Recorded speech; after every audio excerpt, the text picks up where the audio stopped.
Before we start the video, I'd like to point out, take a shot every time these are the causes of a disaster I cover in a video. Trust me, you'll be dead faster than my upload schedule. Boccaccio was completed in 1970 by the Terrenio line. She was originally built with very sleek lines and looked kinda like a cruise ship. In fact, a lot of ferries kinda looked like a cruise ship at the time. Remember, this was before people began launching boxes and calling them ships. No, I mean ugly boxes. There, that's more like it.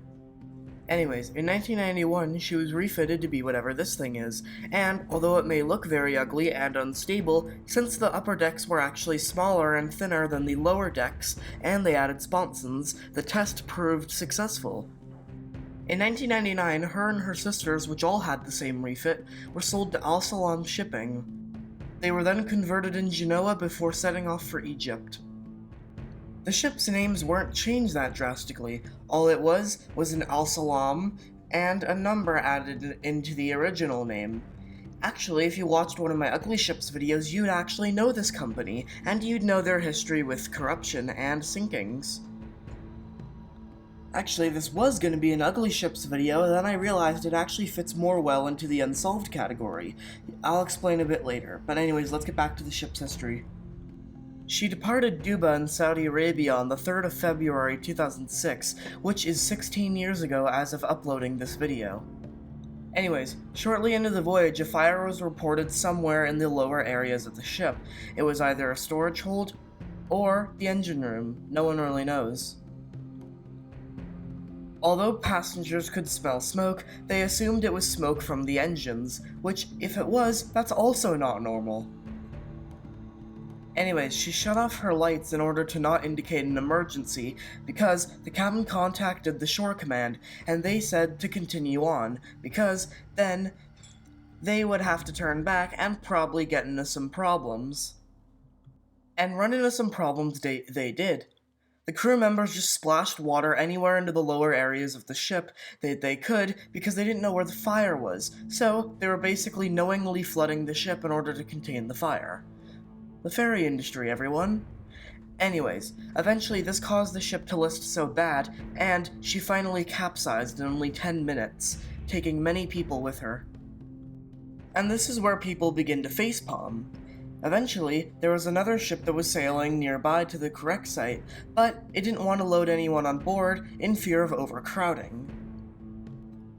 After the rescue of the ship was delayed by, I kid you not, an important football game, yes, I'm not making this up, the ships were finally at the scene about 5 hours after the ship had actually capsized. Just over 300 people were rescued from the water that day. After the disaster, all of the ship's sister ships had been scrapped, and one that had caught on fire a year before the disaster. The owner of the company was eventually sentenced to 7 years in jail, but not after being acquitted first, due to industry corruption considering he was a part of the Egyptian parliament, but eventually after public outrage, he was sentenced. Now, let's get into the theories. Theory 1 is that there simply was no fire, and the high center of gravity of the ship, caused by the renovation, caused it to capsize due to a ton of people being on board. This could be possible, however many passengers reported fires, and in the black box recording of the ship, which you can actually find on YouTube if you want some actual proof from what they were saying on the bridge that day, you can see that there actually did mention a fire. Almost everyone on board knew that there was a fire, and that it probably was, considering burn marks were found on pieces of wreckage later after the ship had sunk. Theory 2 is that the fire started in the engine room due to a lack of maintenance. This could be true. Many say it was the engines breaking down or something like that. However, I think it's more likely a circuit breaker or some sort of electrical fault, considering the fact that the engine kept going after the fire. So, if the engine were to catch on fire, that would mean that it would obviously not work and the ship would not be able to move. So, this theory is most likely false. Theory 3 is that the fire started in the storage room, which this could happen. There have been many times throughout history where it's not only planes and trains, but also ships that have caught on fire due to dangerous cargo being held. Just think of UPS Flight 6 or Malaysia Airlines, which that's also one of the theories for why that plane went missing, but that's not what we're talking about now. Anyways, yeah. I'm not implying that this was a terrorist attack or something like that, because this is an Arab country. But ships are known to have very loose carrying standards for what they carry on board, so it wouldn't be a stretch to say that something very flammable was being carried on the ship that day. Theory 4 is that it's something similar to what happened to the Star Princess when it caught on fire. Now, if you don't know, basically, a passenger was smoking a cigarette on one of his balconies. Then, they threw down the cigarette butt, not knowing anything about it. So, no one really knows who started it, but the entire side of the ship caught on fire, and eventually everyone was saved and the ship made it to port. But could something like this have happened on the Salam Boccaccio? This theory is quite possible. Smoking was allowed even through the crew, which is how it probably got down to the lower decks, and since they have very loose carrying standards for the cargo on the ships, I wouldn't imagine that they have very good security either.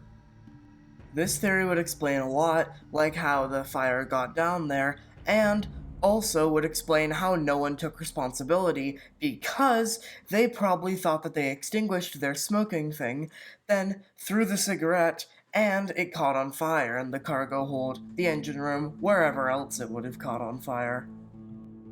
Theory 5 is that the ramps weren't sealed properly. Now, this has happened a couple times, like for example the Herald of Free Enterprise and the Estonia, but the ship actually didn't have a bow visor. Yes, it had a stern ramp, but that's a lot harder to flood. There was a lot of wind that day, which might explain something. Or maybe the cargo was just shifted to one side. Either way, they're counted in the same theory, because improper cargo handling has also caused problems for ships before. So, for the Salam Boccaccio, it wouldn't be much of a stretch. It should also be mentioned that the ship's doors were really close to the waterline.